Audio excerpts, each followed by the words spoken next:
Maraming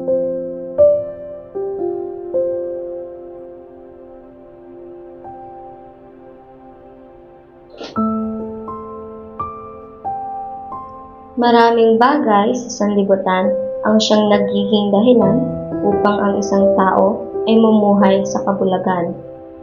Ang bawat tao ay nadadaya ng pamantayan ng sanlibutan, na ang kanilang akala ang bawat bagay na nasa kanilang kamay ang siyang makukumpleto sa kanilang buhay.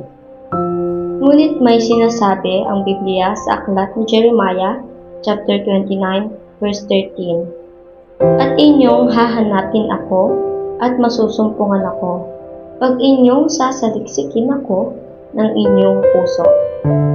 Kaya nga masusumpungan natin ang katotohanan kung paano ang buong sangkatauhan ay mamuhay sa sanlibutan.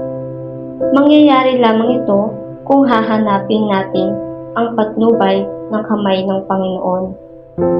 Kaya mamili ka, kapatid, kung paano ka hahakbang sa sanlibutan nang naaayon ba sa bagay na hawak mo o sa pamantayan ng Panginoon.